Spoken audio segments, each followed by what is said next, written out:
Bonjour à toutes, bonjour à tous, bonjour à vous qui êtes derrière vos écrans.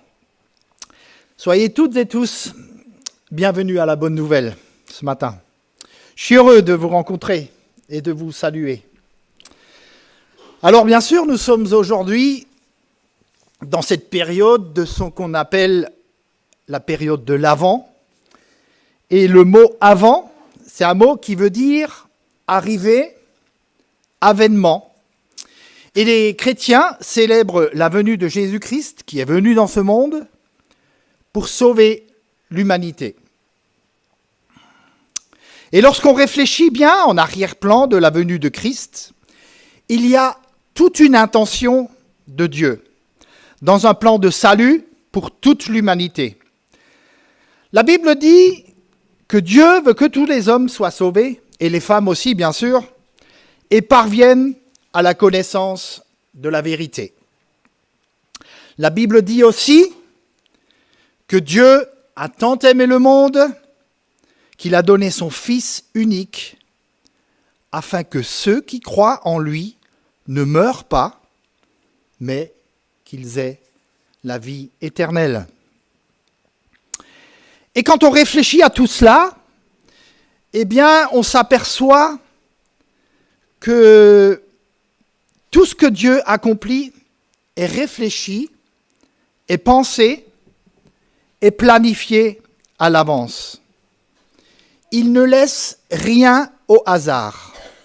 Tout est prévu, tout est coordonné. Et c'est remarquable. Notre Dieu est unique. Et son intention pour nous est unique. C'est une intention bienveillante.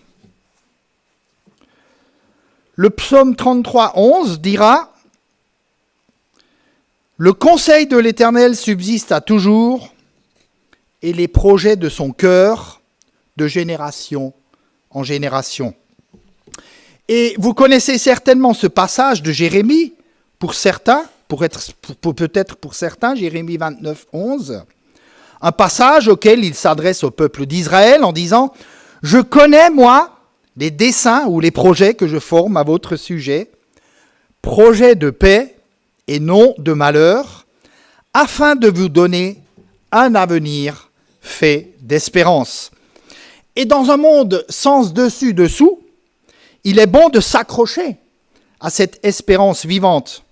Notre Dieu règne encore. Il est sur son trône, il règne et il s'intéresse à nos vies. Il est de notre côté, il est à tes côtés. Si Dieu est pour nous, qui sera contre nous? Dieu a de bonnes intentions envers son peuple. Dieu a de bonnes intentions, des intentions bienveillantes. Et c'est ce qu'il dit d'ailleurs dans ce premier passage, dans Éphésiens, au chapitre 1er, verset 7. Éphésiens 1, 7, c'est la version second maintien. « En lui, par son sang, nous sommes rachetés, pardonnés de nos fautes, conformément à la richesse de sa grâce. Dieu nous l'a accordé avec abondance, en toute sagesse et intelligence. Il nous a fait connaître le mystère de sa volonté. » En théologie, le mystère, c'est quelque chose qui est caché et que Dieu révèle. Et il le fait. Mystère de sa volonté, conformément au projet bienveillant qu'il avait formé en Christ pour le mettre à exécution lorsque le moment serait venu. Et c'est ce qu'il fait en envoyant Jésus. Galates 4, 4 dira « Lorsque le moment est venu, Dieu a envoyé son Fils. » Dieu ne fait pas n'importe quoi, Dieu ne fait pas n'importe comment, n'importe quand. Sa façon de penser et sa façon d'agir révèlent une intention. Ce qu'il fait a un sens et un but précis. C'est donc que Dieu agit d'une manière intentionnelle. Et dans ce sens, il nous appelle également à vivre une vie d'une manière intentionnelle. Notre vie, elle a besoin de sens. Notre vie a besoin d'un but. Notre vie a besoin d'un cap. Nous avons besoin de direction et le Seigneur veut nous aider à cela. Vivre une vie de manière intentionnelle, c'est entrer dans une démarche choisie, volontaire, voulue, déterminée, décidée, à la manière de Jésus qui a dit « Je suis le chemin, la vérité et la vie ». Éphésiens chapitre 5, verset 15, c'est un passage qui illustre un petit peu ce que je suis en train de vous dire, dans lequel l'apôtre dira aux chrétiens d'Éphèse, « Faites donc bien attention à la manière dont vous vous conduisez. Ne vous comportez pas comme des fous, mais comme des sages. Rachetez le temps, c'est-à-dire ne gaspillez pas votre temps, car les jours sont mauvais. » Ils étaient mauvais du temps de l'apôtre Paul et je crois qu'ils sont encore mauvais aujourd'hui. C'est pourquoi ne soyez pas stupides ou insensés, mais comprenez quelle est la volonté du Seigneur. Et dans ce même chapitre, au verset 1er, l'apôtre dira « Soyez donc les imitateurs de Dieu, puisque vous êtes ses enfants bien-aimés. » Donc, nous sommes interpellés et appelés à vivre de la même manière que Dieu, puisque nous sommes ses enfants. Et si nous voulons être reconnus comme ses enfants, il nous faut vivre, agir, penser, croire, nous conduire, nous comporter comme notre Père céleste. Alors, mon intention, ce n'est pas seulement d'être un bon chrétien, mais c'est d'être le meilleur chrétien possible. Mon intention, ce n'est pas d'être seulement un bon voisin, mais c'est d'être le meilleur voisin possible, le meilleur père possible, le meilleur grand-père possible. Nous sommes invités donc à avancer, à progresser, à grandir. Mais la croissance spirituelle, la croissance en maturité chrétienne, ce n'est pas le fruit du hasard, ce n'est pas un accident. C'est quelque chose que l'on choisit, c'est quelque chose que l'on décide pour dire « Oui Seigneur, je veux te suivre, je veux me comporter comme toi, me conduire comme toi, et je veux grandir dans tes voies. » Alors, comment vivre de manière intentionnelle? Et c'est bien là la question. Comment vivre de manière intentionnelle? Eh bien, la première chose, c'est de décider. C'est de décider de vivre à la manière du Seigneur. Il faut décider de décider. Et quand quelqu'un vous dit cela, vous comprenez tout de suite qu'il faut être sérieux. Il faut décider de décider. Alors au fond, il faut avoir la ferme intention. Je grandirai si j'ai envie de grandir. Vous savez, frères et sœurs, nous n'avons qu'une seule vie. Je ne vous apprends rien, hein? Et la question c'est, que voulons-nous en faire de notre vie? Comment allons-nous vivre? Pour qui voulons-nous vivre? Comment voulons-nous nous investir? Et tous les anciens vous le diront. La vie, elle passe très, très vite. Je me souviens encore, lorsque j'ai commencé à travailler à l'âge de 15 ans, parfois c'était comme si c'était hier. Et je me retrouve bientôt à la porte de la retraite. Enfin, peut-être prochainement, elle va reculer un peu, mais un jour, on y sera. Hein? C'est pas grave. La vie est très courte, mes amis. N'est-ce pas, les anciens? Hein? Vous le savez, vous êtes avec moi et ça passe très vite. Et on se retourne et je regarde avec mon épouse, nous avons fêté en avril dernier nos 35 ans de mariage. Ça passe très vite. Ça passe très vite. Alors, il y a plein d'idées fausses à propos de la croissance spirituelle, à propos de la maturité chrétienne. Les uns pensent que nous grandissons automatiquement après notre conversion. Et c'est tout à fait naturel. Mais l'apôtre Paul dira aux chrétiens dans 1 Corinthiens 1:2, « Mais vous devriez être des maîtres, mais vous en êtes encore réduits à boire du petit lait. » Autrement dit, vous êtes encore des bébés spirituels. Vous êtes des nourrissons. Alors que vous devriez déjà être des maîtres en matière de vie chrétienne. D'autres pensent que la maturité chrétienne, elle s'acquiert avec le temps. Mais nous savons bien qu'on peut vieillir sans grandir. C'est toujours un peu triste qu'après 30 ans, 40 ans, 50 ans de vie chrétienne, de voir ici ou là, dans la vie des uns ou des autres, de la susceptibilité, des petites choses qui devraient déjà depuis longtemps être réglées. D'autres pensent qu'il suffit de participer à des études bibliques pour grandir. Mais vous savez aussi bien que moi, que les études bibliques, ça peut remplir la tête. On peut grossir sans jamais grandir. Or, ce que le Seigneur veut, ce n'est pas qu'on grossisse, mais c'est que l'on grandisse, et ce n'est pas la même chose. Qu'on soit de meilleurs chrétiens, de meilleurs disciples, de meilleures épouses, de meilleurs époux, de meilleurs parents, de meilleurs grands-parents, de meilleurs citoyens. D'autres disent, mais il suffit de prier, il suffit de lire sa Bible. Bien sûr, toutes ces choses peuvent contribuer à notre croissance. Mais si vous n'avez pas l'intention de grandir, mes amis, vous ne grandirez pas. Et c'est aussi simple que cela. Si je prends l'exemple de la Bible, par exemple, je peux la lire, mais en fait, dans la Bible, Dieu nous parle, mes amis. Mais ce n'est pas pour nous informer, c'est pour nous transformer. Et c'est différent. Dieu nous parle et la parole de Dieu est là non pas seulement pour nous informer, et il y a de très belles choses dans la Bible, mais il parle en vue de notre transformation. Et la vie chrétienne, c'est une question de transformation, une question de changement, une question d'être renouvelé dans sa façon de vivre, dans sa manière de penser. Et c'est ce que la Bible appelle aussi la repentance. C'est des changements d'attitude, de comportement, de conduite, d'état d'esprit et de mentalité. C'est ce que Dieu opère par le Saint-Esprit sur la base de notre décision. Si on est avec lui, c'est ce qu'on appelle aujourd'hui, on est proactif. On participe, on collabore avec le Seigneur, eh bien, il opère en nous une œuvre de transformation. Donc, décidez.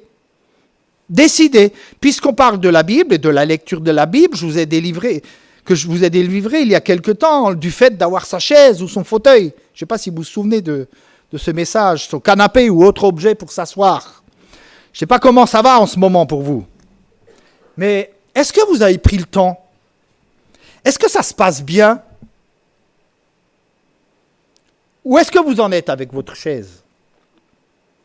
Quelqu'un m'a dit que moi, ma chaise, c'est quand je sors dans la nature, je suis avec le Seigneur et là, je prie, je lui parle, je réfléchis et le Seigneur me visite. Eh bien alors, c'est très bien. C'est très bien. L'essentiel, ce n'est pas ni l'endroit, ni le lieu, ni si c'est une chaise ou un canapé. Pour certains, ils lisent leur Bible dans le lit. Peu importe, ce n'est pas ça l'essentiel, mes amis. L'essentiel, c'est d'avoir un moment quotidien avec le Seigneur. On peut grandir en venant au culte, où on est stimulé dans notre foi, en venant dans des groupes de maison, et je vous encourage vraiment à y aller. On peut grandir dans notre foi en participant à ce que font des équipes. Et il y a ici, à Colmar, une équipe qui va chanter dans une maison de retraite ou sur une place à Colmar. Il y a possibilité de distribuer des brédalas, on en parlera après, avec les annonces pour stimuler notre foi. Il y a beaucoup de choses à faire en s'investissant, en servant, en travaillant en équipe. Ça nous rapproche les uns des autres et ça nous fait grandir. Mais rien ne vaut un temps personnel avec le Seigneur au quotidien. Un quart d'heure, par exemple, par jour. Ce n'est pas le temps qui compte. C'est la qualité de la relation que nous avons avec le Seigneur qui compte. Pour moi, c'est la meilleure façon de grandir. Il y en a plein de façons, mais ça, c'est vraiment une façon de grandir. On intègre la parole de Dieu, et puis on dit, Seigneur, voilà, aide-moi à mettre en pratique.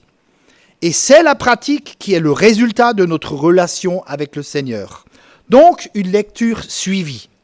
Ne papillonnez pas ici ou là, c'est la période des calendriers en ce moment, et c'est une bonne base, une bonne référence, avec un verset biblique par jour et des textes suivis. Avoir peut-être un chapitre, un livre suivi, un Ancien Testament, un Nouveau Testament. Et ce qui peut être intéressant, c'est d'avoir un carnet de notes. Ce n'est pas mal. Alors pourquoi faire pourquoi noter dans ce carnet? Eh bien, vous notez tout ce que Dieu vous dit. Parce que les paroles s'en vont, mais les écrits restent. Et donc, vous notez ce que Dieu vous dit et vous priez sur ces choses et vous laissez le Seigneur vous imprégner. Et cela, mes amis, ça peut changer votre vie. Et c'est de cela qu'il est question. Vivre de manière intentionnelle, c'est décider d'arrêter de vivoter.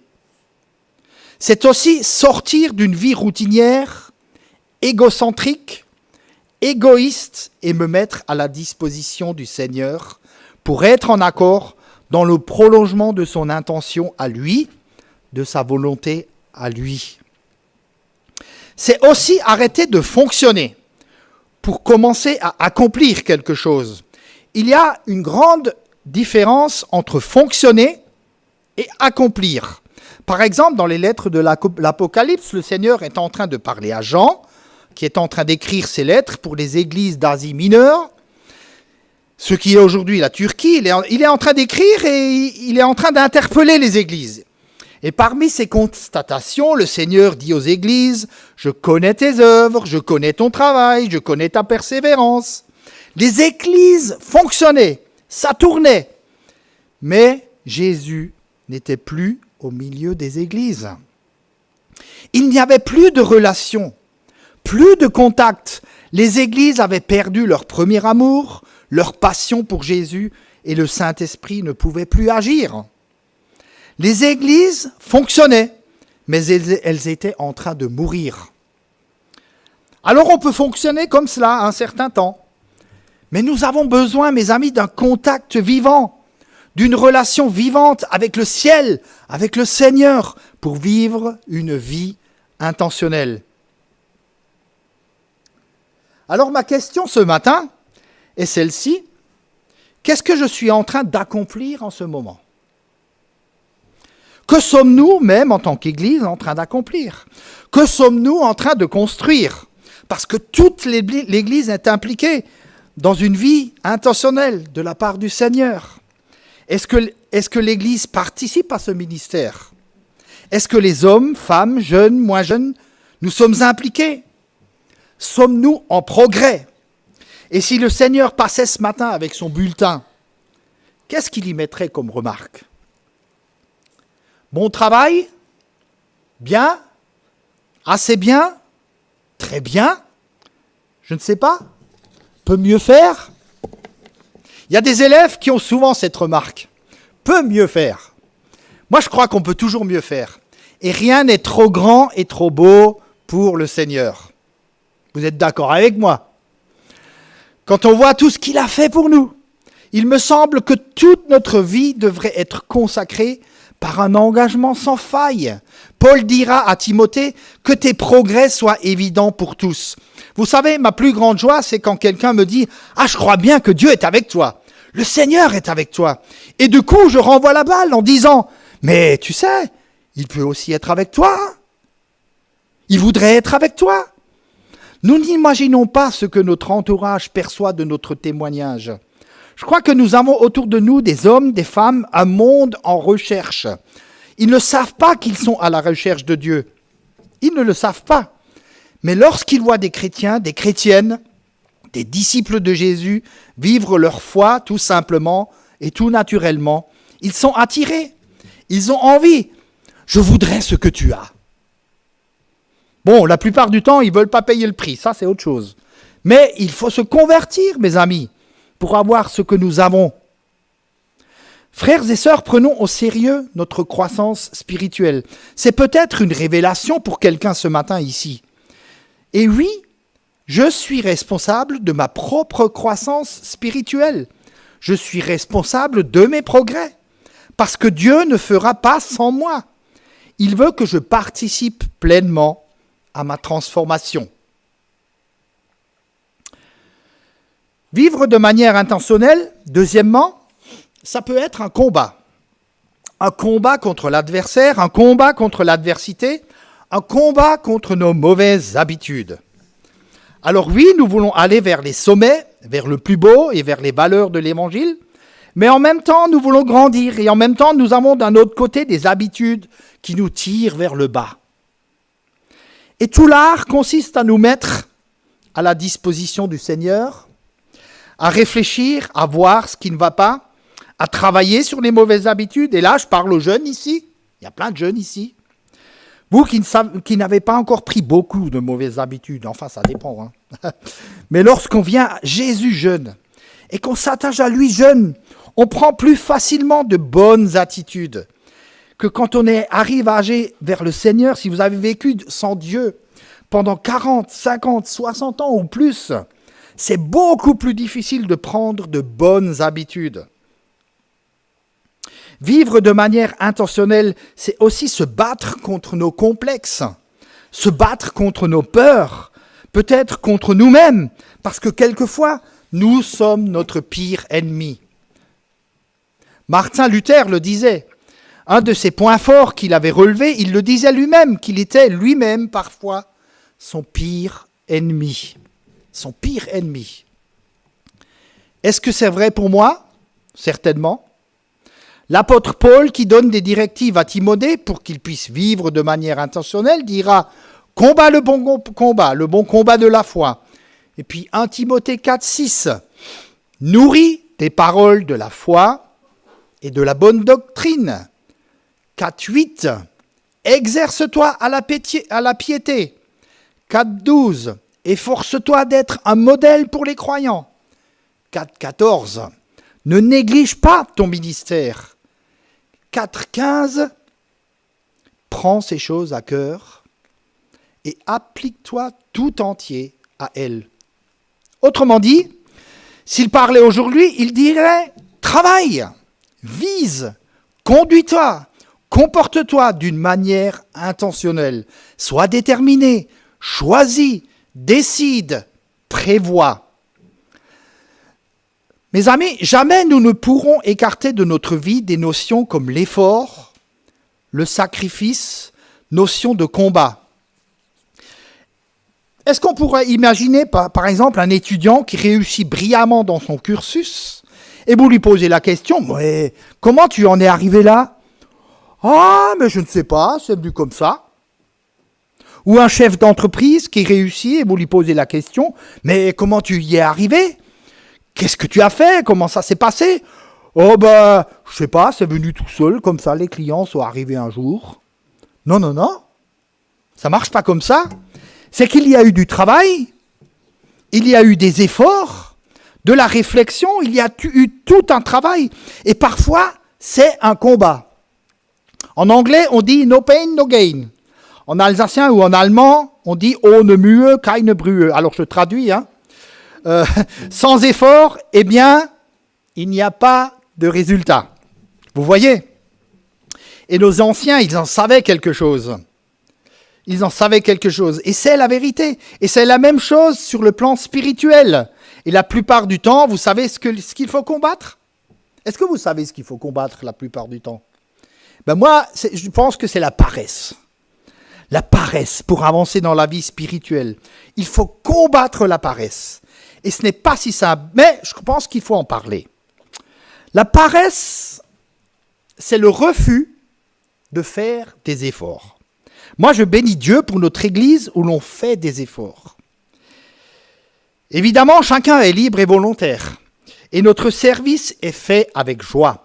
Et si vous venez voir les uns et les autres qui s'investissent, peut-être dans la confection des gâteaux de Noël, des bredala, et d'autres qui répètent pour aller chanter dans les maisons de retraite, et puis d'autres encore qui pendant l'année préparent les apéritifs en été, d'autres qui nous préparent les week-ends d'église, et puis encore d'autres qui fidèlement font le ménage, ici toutes les semaines, pour que le dimanche nous ayons des lieux propres et agréables.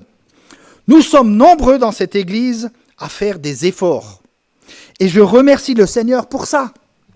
C'est vraiment merveilleux de voir l'investissement des uns et des autres.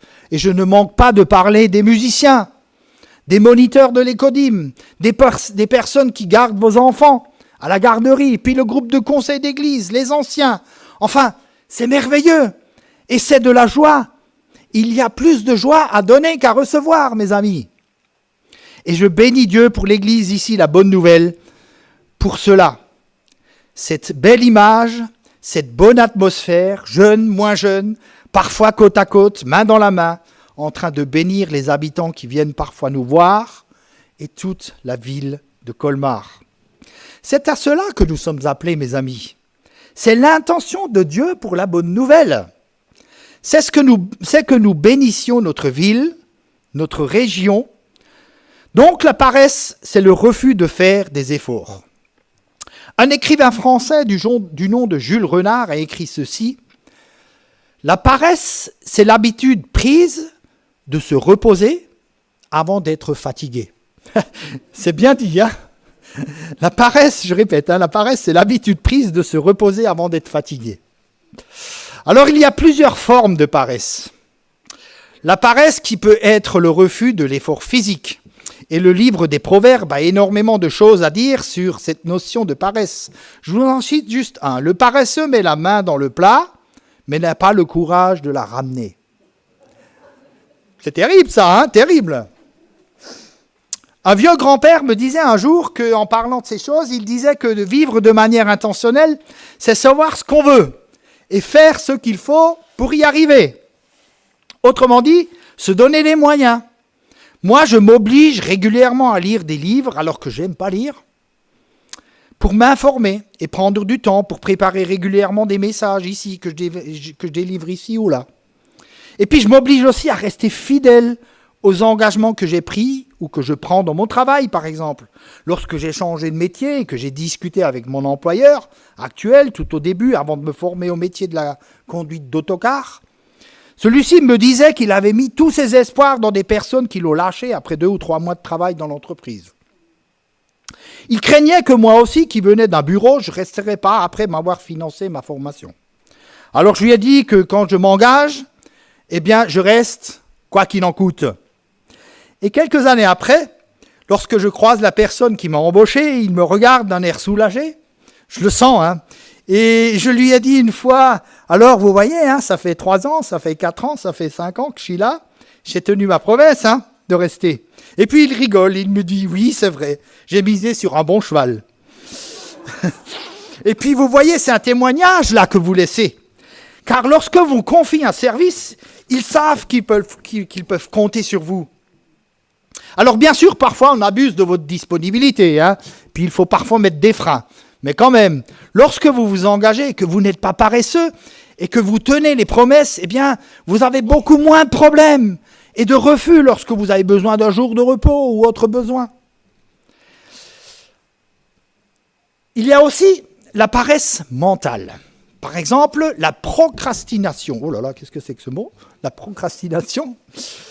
Procrastiner, ça veut dire toujours remettre au lendemain et jamais faire les choses le jour même. Pourquoi faire aujourd'hui ce qu'on peut faire demain ou après-demain? Il y a ce proverbe aussi qui est très réputé en allemand, Morgen, morgen, nur nicht heute, sagen alle faule Leute. Alors je répète, hein, il dit demain, demain, et surtout pas aujourd'hui, disent tous les paresseux.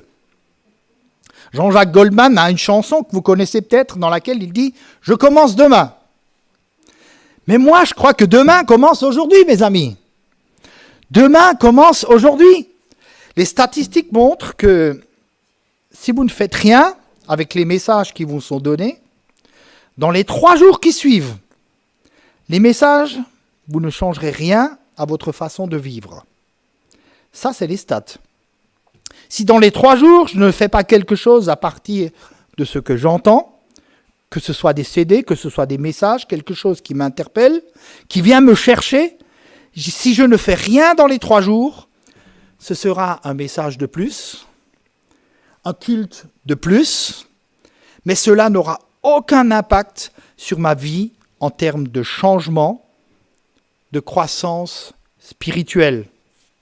Et je vous encourage vraiment à faire quelque chose avec les messages que vous recevez, que vous entendez. Ecclésiaste 10, 18 dira « Avec 2 mains paresseuses, la charpente s'affaisse. Avec 2 mains lâches, la maison a des gouttières. » Une autre version dit « Avec 2 bras ballants, il pleut dans la maison. » Moi, j'aime bien l'hébreu car c'est un langage très imagé. Un peu comme les Africains, ils aiment bien quand ils parlent avec des images. Alors, bien sûr, ayant dit tout cela, il faut mettre des nuances. Parce que peut-être ce matin parmi nous, vous êtes peut-être un peu fatigué. Vous êtes peut-être découragé.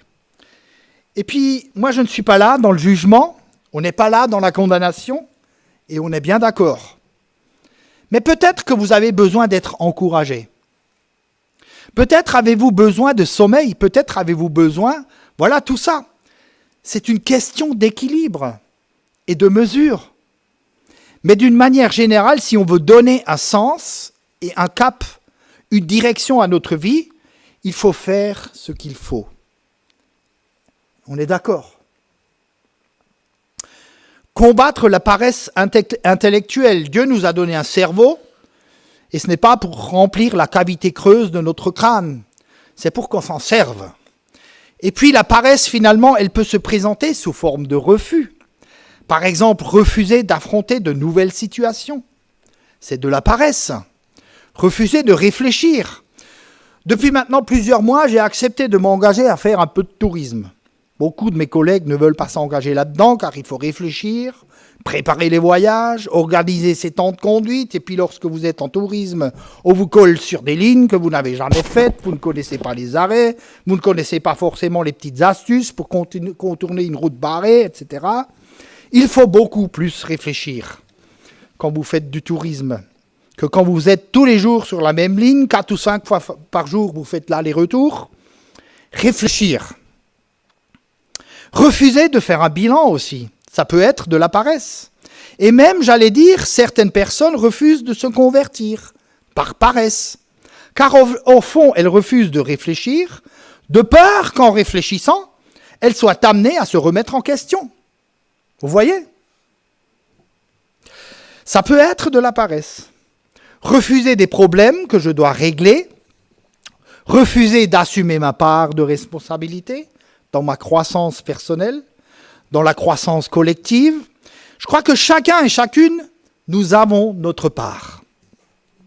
Quand je prie au lieu d'agir, quand je sais ce qu'il faudrait que je fasse, mais que je ne le fais pas, ça peut être de la paresse. Moi, je me souviens lorsque notre église s'est retrouvée sans pasteur pendant un assez longtemps. Et à un moment donné, je me suis dit, mais quand même, une église sans pasteur, c'est pas normal, il faudrait qu'on trouve un pasteur pour assurer les prédications le dimanche, pour les visites et tout ça. Et puis j'ai prié pour ça. Et vous savez ce que Dieu il m'a dit ? Vous savez ce qu'il m'a dit ? Mais qu'est-ce que tu attends pour te lancer dans la prédication ? Tu fais déjà depuis longtemps des présidences, et puis on avait des besoins ici dans l'église, et il me dit, mais qu'est-ce que tu attends ? Qu'est-ce que tu attends ? Mais Seigneur, il nous faut un pasteur. Mais le Seigneur me dit, ben vas-y, lance-toi. La prière, ce n'est pas seulement dire, voilà Seigneur les besoins, mais aussi devenir à un moment donné la réponse à ses propres prières. Ben oui. Est-ce que vous avez remarqué comment on envoie facilement le Seigneur au travail ? Seigneur, fais ceci. Seigneur, fais cela. Seigneur, intervient là. Et puis Dieu dit, mais toi, tu es où dans tout cela ? Ben oui. Alors, mène une vie intentionnelle. Une vie intentionnelle. De manière intentionnelle. Dieu ne fera jamais mon travail à ma place. Et vivre de manière intentionnelle, ça peut être un combat. Puis, l'Église de Jésus-Christ, finalement, c'est aussi une armée. Une armée de vaillants soldats, non pas destinés à tuer qui que ce soit, pas du tout, mais une armée destinée à retrousser ses manches pour bénir, pour secourir, pour aider des hommes et des femmes et pour aller à la rencontre de ceux qui sont en recherche et pour leur permettre de rencontrer Jésus-Christ. Et c'est ce que nous faisons ces jours-ci. Une armée qui se bat contre la pauvreté, contre l'exclusion, contre la haine, contre la violence, contre le racisme. J'ai trouvé sur Internet la charte du soldat. Et je ne résiste pas à l'envie de vous la lire. La charte du soldat français. Vous êtes prêts ? On est une armée ce matin, hein ? On est l'armée de Jésus-Christ, une armée pleine d'amour et d'un esprit de sacrifice pour aller à la rencontre de tous ceux qui en ont besoin, de tous ceux qui ont besoin de rencontrer le Seigneur. Alors écoutez bien. Le soldat au service de la France, le soldat lui est entièrement dévoué, en tout temps et en tout lieu. Il accomplit sa mission avec volonté de gagner et de vaincre, et si nécessaire, au péril de sa vie. C'est fort, hein? Ça, c'est vivre une vie de manière intentionnelle. Il obéit aux ordres dans le respect des lois et des conventions internationales. Il fait preuve d'initiative et s'adapte en toutes circonstances. Soldat professionnel, il entretient ses capacités intellectuelles et physiques et développe sa compétence et sa force morale. Je crois qu'on pourrait rajouter un verset biblique à chacune de ces déclarations. Membre d'une équipe solidaire et fraternelle, il agit avec honneur, franchise et loyauté. C'est bien dit.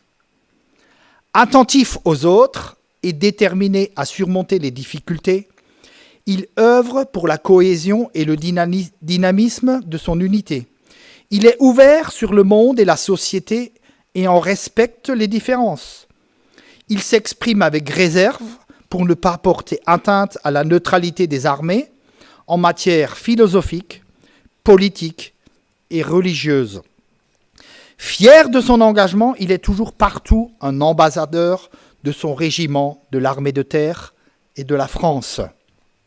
Ça vous va comme programme? Moi, ça me va très bien, hein? Unissant à la fois de la rigueur, de la discipline, la clarté, un but précis, un sens précis, une direction précise. Et pour moi, ça, c'est l'image d'une vie qui est menée d'une manière intentionnelle. Et puis, vivre d'une manière intentionnelle, au fond, c'est une pratique quotidienne. C'est notre quotidien. Imaginez que vous vous leviez chaque matin en disant « Me voici Seigneur ». C'est une nouvelle journée qui commence. Elle est nouvelle pour moi. Pour toi, il n'y a rien de nouveau parce que tu sais déjà. Mais tu as prévu pour moi. Je voudrais vraiment entrer dans ton attention. Je voudrais me mettre à ta disposition. Être disponible pour ce qu'il se passera aujourd'hui. Et être un témoin pour toi. Être une lumière.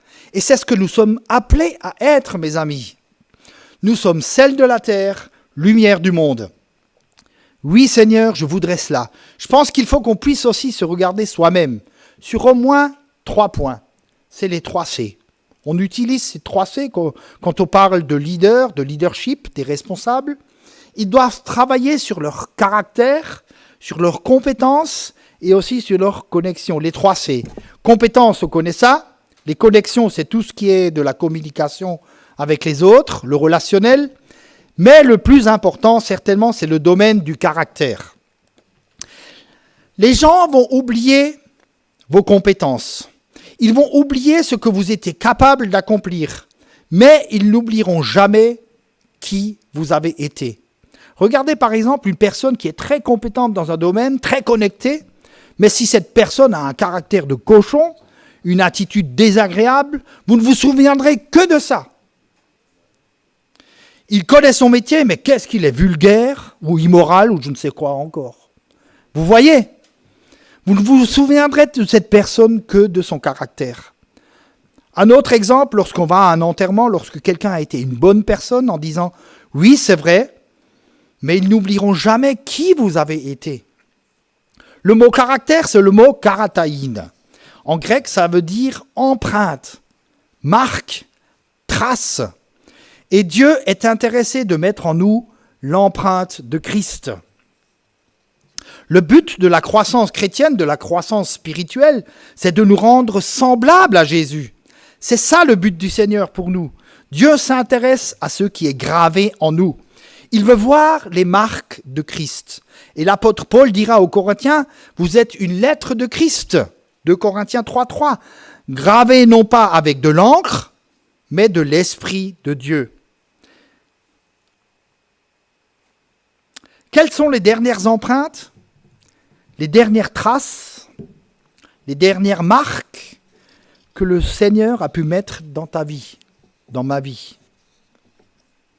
Marque d'amour, marque de patience, marque d'humilité, de persévérance, de sainteté, d'obéissance, de soumission, marque de la joie, d'état de service. Quelles sont les dernières marques? Vous savez, notre Dieu est unique, unique. Quand on pense de la manière dont il a laissé des traces dans notre monde, lorsque vous allez en Israël, par exemple, ou si vous avez une fois l'occasion d'y aller, vous pouvez visiter les endroits où Jésus a marché. Vous pouvez aller sur le mont Golgotha, où il a été crucifié. Vous pouvez aller dans la tombe vide, où on a déposé le corps de Jésus. Mais il est vide. Il est vide. Alléluia. Dieu a laissé des traces dans la région de Qumran, où on a découvert entre autres le rouleau du prophète Ésaïe, intact, à part 2 ou 3 petits morceaux, mais intact. C'est impressionnant. Et Dieu avait conservé sa parole. Et figurez-vous que dans le monde entier, on a retrouvé 30 000 manuscrits de la parole de Dieu. C'est unique. Notre Dieu est unique. Ce qu'il fait est unique. C'est pensé, c'est réfléchi. Il y a une intention divine. C'est extraordinaire. Et je rejoins et j'approuve ce que Dominique a dit dimanche dernier concernant la lecture de la Bible. Il faut la lire parce que c'est unique. Aujourd'hui, on a retrouvé des morceaux entiers de la Bible grâce à l'archéologie qui attestent la véracité et l'historique de ce qu'il s'est passé, soit dans l'Ancien Testament, soit dans le Nouveau Testament. Et Dieu nous a laissé ces traces. Et alors, ces marques que Dieu met dans nos vies, ces toutes petites doses d'humilité, parce que quand on sait cela, et quand on peut voir sur place les endroits où Jésus a marché, eh bien, on est tout petit. On est tout petit. Il y a à Jérusalem des murailles, des pierres millénaires, que quand vous êtes devant, vous ne pouvez pas être insensible à cela. Et on se dit que le dénouement de l'histoire va se jouer là, sur cette terre d'Israël, dans la vallée de Jizréel. C'est une vallée qui fait environ 60 km de long sur 25 de large. Un peu comme notre plaine d'Alsace, par exemple, de Colmar jusqu'à Strasbourg. Il y aura des millions de personnes. Et les choses se préparent. Parce qu'il y a une intention de Dieu. Il y a une supervision de Dieu sur toute l'histoire de l'humanité. Et ça, c'est extraordinaire. Et devant tout cela, on est tout petit. L'intention de Dieu. Alors avec vous, frères et sœurs, j'aimerais entrer dans l'intention de Dieu. J'aimerais grandir, j'aimerais être un bon ambassadeur de Christ. Et que l'Église aussi soit ambassadrice de Christ. Et vous le savez bien, un ambassadeur, c'est quelqu'un qui est difficile à approcher. Il y a des personnes célèbres qui parlent de Dieu et qui sont des ambassadeurs de Christ. Prenez par exemple la semaine dernière, avec l'équipe de France de football, il y a un ambassadeur de Christ qui a marqué 2 buts lors de la première rencontre de l'Australie avec la France. Vous savez qui c'est, hein? Oui, c'est Olivier Giroud. Hein? Parce qu'il y a eu, par après, un reportage qui disait qu'il était chrétien et qu'il priait Dieu. Et c'est un témoignage pour le monde entier, mes amis. Dieu utilise aussi ces personnes pour se faire connaître, parce que Dieu veut que tous les hommes soient sauvés et parviennent à la connaissance de la vérité. Qui sait vers qui le Seigneur pourra encore nous envoyer si nous disons « Nous voici, Seigneur. Me voici, Seigneur. » Alors que ton intention soit aussi la mienne, que ta volonté soit la mienne, que la mienne soit la tienne, enfin voilà, on se rejoint, Seigneur, et nous irons loin. Quel genre de disciple veux-tu être dans 2 ans, dans 3 ans, dans 5 ans, dans 10 ans, si le Seigneur n'est pas revenu? Moi, je peux te dire quel genre de disciple tu seras dans 10 ans.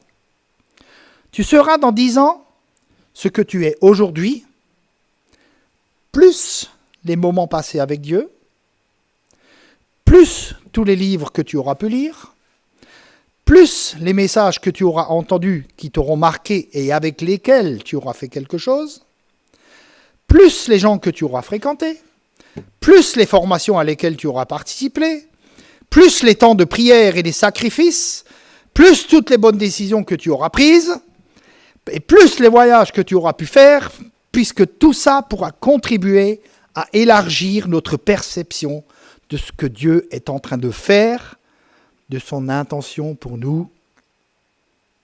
Que Dieu vous bénisse. On va prier ensemble.